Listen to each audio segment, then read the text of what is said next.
Hi friends, welcome back to Reshma Gowda vlogs. ನಾನು ರೇಷ್ಮಾ. ನಾನು ಚೆನ್ನಾಗಿದ್ದೀನಿ, ನೀವು ಕೂಡ ಚೆನ್ನಾಗಿದ್ದೀರಾ ಅಂತ ಅನ್ಕೋತೀನಿ. ನಾನಿವತ್ತು ನಮ್ಮ ಮನೆ ಹತ್ರ ನಾವು ಕೀರೆ ಮಡಿನ ಯಾವ ರೀತಿ ಮಾಡಿದ್ದೀವಿ ಅಂತ ತೋರಿಸ್ತಾ ಇದ್ದೀನಿ. ಅಂದರೆ ಈ ರೀತಿ ಮಡಿನ ಮಾಡಿಕೊಂಡು ಸೊಪ್ಪನ್ನ ಚೆಲ್ಕೊಳ್ಳೋದ್ರಿಂದ ವರ್ಷ ಪೂರ್ತಿ ನಮಗೆ ಸೊಪ್ಪಿನ ತೊಂದರೆನೇ ಇಲ್ಲದೇ ದಿನಾಗಲೂ ಸೊಪ್ಪನ್ನ ಬಳಸ್ಕೋಬೋದು. ಆರೋಗ್ಯಕ್ಕೂ ಒಳ್ಳೆಯದು, ಯಾವುದೇ ರೀತಿ ಕೆಮಿಕಲ್ಸ್ ಯೂಸ್ ಮಾಡಿರಲ್ಲ, ಔಷಧಿಗಳನ್ನು ಹೊಡೆದಿರಲ್ಲ. ಆರ್ಗ್ಯಾನಿಕ್ಕಾಗಿ ಮನೆ ಹತ್ರ ಇದೊಂದು ಸೊಪ್ಪನ್ನ ಚೆಲ್ಕೊಳ್ಳೋದ್ರಿಂದ ವರ್ಷ ಪೂರ್ತಿ ಸೊಪ್ಪಿಗೆ ತೊಂದರೆನೇ ಇರೋದಿಲ್ಲ. ಸೊಪ್ಪನ್ನ ಚೆಲ್ಲೋಕ್ಕೂ ಮೊದಲೇ ತುಂಬ ಚೆನ್ನಾಗಿರುವಂತಹ ಮಣ್ಣನ್ನು ಆಯ್ಕೆ ಮಾಡಿ ಒಂದು ಅರ್ಧ ಗಾಡಿಯಷ್ಟು ಮಣ್ಣನ್ನ ತೊಗೊಂಡು ಬಂದು ಈ ರೀತಿ ಬರ್ತಿ ಹಾಕೋಬೇಕು. ಅಂದರೆ ಸುತ್ತ ಒಂದು ಸಿಮೆಂಟ್ ಕಲ್ಲನ್ನ ಜೋಡಿಸಿದ್ದೀವಿ ನಾವು, ಅದರೊಳಗಡೆ ಪಾತಿ ಥರ ಮಾಡಿ ಮಣ್ಣನ್ನ ಸುರ್ಕೊಂಡಿದ್ದೀವಿ. ಮಣ್ಣಲ್ಲಿ ಸ್ವಲ್ಪ ಕಲ್ಲು ಮಣ್ಣು ಮತ್ತು ಗಲೀಜೆಲ್ಲ ಬಂದಿರುತ್ತೆ ಅಲ್ವಾ, ಅದನ್ನೆಲ್ಲ ನೀಟಾಗಿ ಕುಟ್ಟಿ ಪುಡಿ ಮಾಡಿ ಅಪ್ಪ ತೆಗೆದು ಆಚೆ ಹಾಕ್ತಿದ್ದಾರೆ. ಹಾಗೆ ಅದ್ರ ಜೊತೆ ಕುರಿ ಗೊಬ್ಬರ ಕೂಡ ಮಿಕ್ಸ್ ಮಾಡಿದ್ದಾರೆ. ಅಂದರೆ ಕುರಿ ಇಕ್ಕೆನ ಪುಡಿ ಮಾಡಿರೋದನ್ನು ಹಾಕೋದ್ರಿಂದ ತುಂಬ ಚೆನ್ನಾಗಿ ಬರುತ್ತೆ ಕೀರೆ ಸೊಪ್ಪು. ಹಾಗೆ ಗೊಬ್ಬರ ಅದನ್ನೆಲ್ಲ ಸೇರಿಸಿ ರೆಡಿ ಮಾಡಿ ಈ ರೀತಿ ಮಣ್ಣನ್ನು ಆಗಲೇ ಒಂದು ವಾರದಿಂದನೂ ಕೆದಕಿ ಬಿಟ್ಟಿದ್ರು. ಇವತ್ತು ಕೀರೆ ಮಡಿನ ಚೆಲ್ಲಬೇಕಾದ್ರೆ ಇನ್ನೊಂದು ಸತಿ ಅದನ್ನು ನೀಟಾಗಿ ರೆಡಿ ಮಾಡಿ ಚೆಲ್ಲಕ್ಕೆ ಶುರು ಮಾಡಿದ್ದಾರೆ. ಇದು ನೋಡಿ ಕೀರೆ ಬೀಜ. ಇದಕ್ಕೆ ಸ್ವಲ್ಪ ಹರಳೆಣ್ಣೆ ಅಂದರೆ ಕೈ ಎಣ್ಣೆನ ಹಾಕ್ಕೊಂಡು ನೀಟಾಗಿ ಮಿಕ್ಸ್ ಮಾಡ್ಕೋಬೇಕು. ಎಲ್ಲ ಬೀಜಗಳಿಗೂ ಎಣ್ಣೆ ನೀಟಾಗಿ ಮಿಕ್ಸ್ ಆಗಬೇಕು.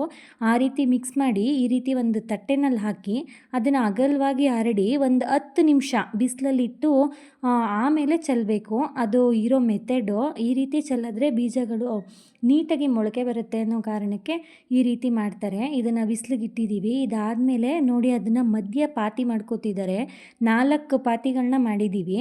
ಯಾಕೆ ಅಂತಂದರೆ ನೀರು ನೀಟಾಗಿ ಅದಕ್ಕೆಲ್ಲ ಆಗಬೇಕು, ಇಲ್ಲ ಅಂತಂದರೆ ಮೊಳಕೆ ಸರಿಯಾಗಿ ಬರಲ್ಲ. ಆಮೇಲೆ ಪ್ರತಿ ವರ್ಷ ಪೂರ್ತಿ ಇರೋದ್ರಿಂದ ಪ್ರತಿದಿನ ನಾವು ನೀರು ಹಾಕ್ತೀವಿ. ಆವಾಗ ನೀರು ಕರೆಕ್ಟಾಗಿ ಹೋಗಲಿಲ್ಲ ಅಂದರೆ ಸೊಪ್ಪು ಚೆನ್ನಾಗಿ ಬರಲ್ಲ ಅಂತ ಹೇಳ್ಬಿಟ್ಟು ಅದನ್ನು ನೀಟಾಗಿ ಪಾತಿಗಳನ್ನ ಮಾಡ್ಕೊಂಡಿದ್ದೀವಿ. 4 ಪಾತಿ ಇದೆ. ಆಮೇಲೆ ನಾವು ಸೊಪ್ಪು ಕುಯ್ಕೋಬೇಕಾದ್ರೂ ಸರಿ ಹೋಗುತ್ತೆ. ಒಂದೊಂದು ಪಾತಿನ ಕುಯ್ಕೋತಾ ಬಂದರೆ ಇನ್ನೊಂದು ಪಾತಿನಲ್ಲಿ ಬೆಳೀತಾ ಬರುತ್ತೆ.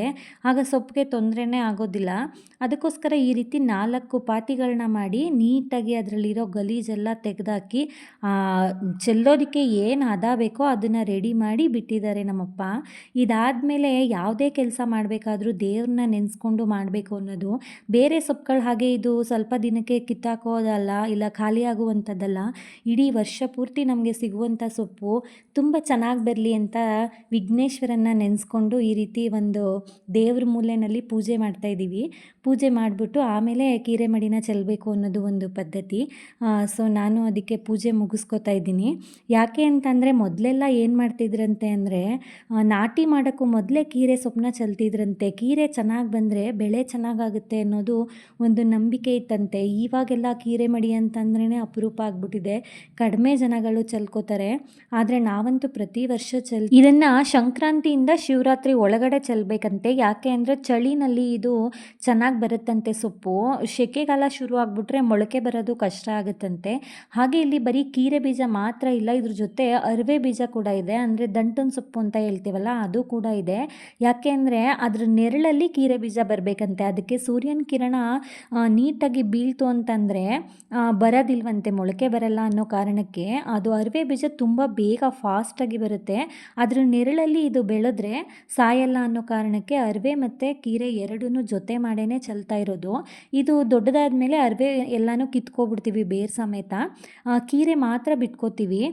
ಹಾಗಾಗಿ ನಾವು ಅರಿವೆ ಮತ್ತು ಕೀರೆನ ಜೊತೆನಲ್ಲಿ ಚೆಲ್ತಿದ್ದೀವಿ. ನೋಡಿ ಅಪ್ಪ ಅದಕ್ಕೆ ಸ್ವಲ್ಪ ಮಣ್ಣನ್ನು ಮಿಕ್ಸ್ ಮಾಡಿಕೊಂಡ್ರು. ನಾವು ಕೈ ಎಣ್ಣೆ ಸವರಿ ಬಿಸಿಲಲ್ಲಿ ಇಟ್ಟಿದ್ದೋ ನೋಡಿ, ಅದಕ್ಕೆ ಸ್ವಲ್ಪ ಮಣ್ಣನ್ನು ಮಿಕ್ಸ್ ಮಾಡಿದ್ರು. ಯಾಕೆ ಅಂದರೆ ಅದು ಎಣ್ಣೆ ಎಲ್ಲ ಕೈಗೆ ಮೆತ್ಕೋತಿರುತ್ತೆ, ಬೀಜ ಕೆಳಗಡೆ ಬೀಳಲ್ಲ. ಆ ಕಾರಣಕ್ಕೋಸ್ಕರ ಮಣ್ಣನ್ನು ಅದಕ್ಕೆ ಮಿಕ್ಸ್ ಮಾಡಿ ಹಾಕೋದ್ರಿಂದ ನೀಟಾಗಿ ಅದು ಎಲ್ಲ ಕಡೆ ಸ್ಪ್ರೆಡ್ ಆಗುತ್ತೆ ಅನ್ನೋ ಕಾರಣಕ್ಕೆ ಆ ರೀತಿ ಮಾಡ್ಕೊಂಡಿದ್ದಾರೆ. ಪ್ರತಿ ಪಾತಿನಲ್ಲೂ ಒಂದು ಕರೆಕ್ಟ್ ಆ್ಯಾವ್ರೇಜಲ್ಲಿ ಅದು ಬೀಜ ಚೆಲ್ಲೋ ರೀತಿಯಲ್ಲಿ ಹಾಕ್ಕೊಂಡು ಬರಬೇಕು. ಅದಾದಮೇಲೆ ಕೈಯಲ್ಲಿ ಈ ರೀತಿ ಮಣ್ಣನ್ನು ಮುಚ್ಚಿಬಿಟ್ಟು ಮಣ್ಣನ್ನು ಮುಚ್ಚಾದ್ಮೇಲೆ ನೀಟಾಗಿ ಕಾಲಲ್ಲಿ ತುಳಿತಿದ್ದಾರೆ ನೋಡಿ. ಯಾಕೆ ಅಂದರೆ ನೀರು ಹಾಕಿದಾಗ ಬೀಜ ಆ ಕಡೆ ಈ ಕಡೆ ಹೋಗ್ಬಿಟ್ರೆ ಒಂದೇ ಕಡೆ ಉಟ್ಬಿಡುತ್ತೆ, ಒಂದೊಂದು ಕಡೆ ಹುಟ್ಟಲ್ಲ ಅನ್ನೋ ಕಾರಣಕ್ಕೆ ನೀಟಾಗಿ ಅದನ್ನು ಕಾಲಲ್ಲಿ ತುಳಿದು ಮಾಡಿದ್ದಾರೆ.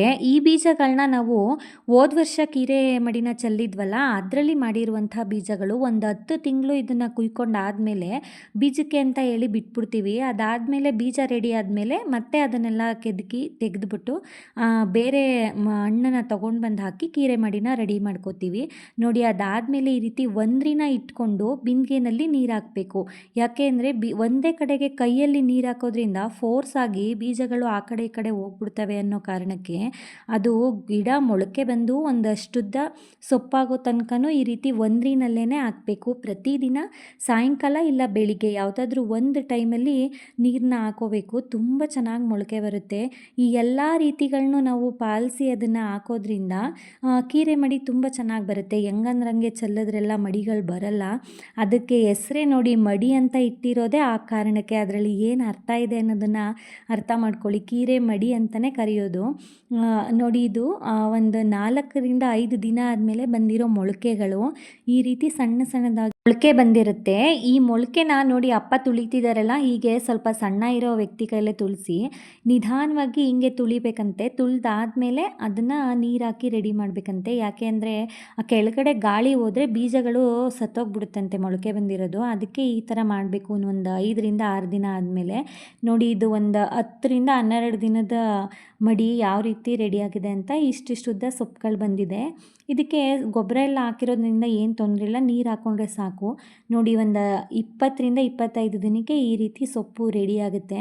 ಆ ದಪ್ಪಗೆ ಕಾಣಿಸ್ತಾ ಇರೋದೆಲ್ಲ ಅರಿವೆ ಗಿಡ, ಸಣ್ಣ ಕಾಣಿಸ್ತಾ ಇರೋದೆಲ್ಲ ಕೀರೆ ಬೀಜ. ಸ್ವಲ್ಪ ಟೈಮ್ ತೊಗೊಳುತ್ತೆ ಸ್ಟಾರ್ಟಿಂಗಲ್ಲಿ. ಗೊಬ್ಬರ ಎಲ್ಲ ಹಾಕಿ ನೀರು ಹಾಕಿ ತೊಂದರೆ ಇಲ್ಲ, ಬೆಳ್ಕೊಳ್ಳುತ್ತೆ. ಅಂದರೆ ಆ ಮಧ್ಯ ಖಾಲಿ ಇರೋ ಜಾಗಗಳಿಗೆ ಸ್ವಲ್ಪ ಕೀರೆ ಗಿಡಗಳು ದೊಡ್ಡದಾಗಿರುತ್ತಲ್ಲ ಅದನ್ನು ನಾಟಿ ಮಾಡ್ಕೋಬೇಕು. ಎಲ್ಲ ಕಡೆ ಒಂದೇ ಥರ ಬರೋದಿಲ್ಲ, ಸ್ವಲ್ಪ ಗಾಳಿ ಇರುತ್ತೆ, ಏನಾಗಲ್ಲ. ಹಾಗೆಯೇ ಇದು ಸ್ವಲ್ಪ ಒತ್ತು ಆಗಿದೆ. ಅದನ್ನು ಸ್ವಲ್ಪ ದಿನ ಆದಮೇಲೆ ಬೇರು ಸಮೇತ ತೆಗೆದು ಬಿಡಬೇಕು. ಅಂದರೆ ಈ ಅರಿವೆ ಗಿಡಗಳಿದೆ ನೋಡಿ, ಇದನ್ನು ಬೇರು ಸಮೇತ ಕಿತ್ಕೊಬಿಡ್ಬೇಕು, ಒಂದು ಗಿಡನೂ ಬಿಡದೇ ಇರೋ ಹಾಗೆ. ಯಾಕೆ ಅಂದರೆ ಇದು ಕೀರೆ ಗಿಡನ ಎದ್ದೇಳಿಸ್ಕೊಡಲ್ಲ, ತುಂಬ ಸ್ಟ್ರಾಂಗಾಗಿ ದಪ್ಪದಾಗಿ ಬರುತ್ತೆ. ಇದು ದಂಟಿನ ಸೊಪ್ಪು ಅಂತಲೇ ಇದ್ರ ಹೆಸರು. ಅಂದರೆ ದಂಟು ಬರುತ್ತೆ ಅದರಲ್ಲಿ ಮಧ್ಯದಲ್ಲಿ. ಅದನ್ನು ಸಾಂಬಾರಿಗೆಲ್ಲ ಕುಯ್ದು ಹಾಕೋಬೋದು, ತುಂಬ ಚೆನ್ನಾಗಿರುತ್ತೆ. ಅಂದರೆ ಶೀತ ಇರುತ್ತೆ ಜಾಸ್ತಿ, ಅದನ್ನು ಬಳಸಲ್ಲ ಜಾಸ್ತಿ. ಸೈಡಲ್ಲಿ ಇದ್ರ ಬೀಜಗಳು ಬೇಕು ಅಂದರೆ ಒಂದು 4-5 ಗಿಡಗಳನ್ನ ಬಿಟ್ಕೋಬೋದು.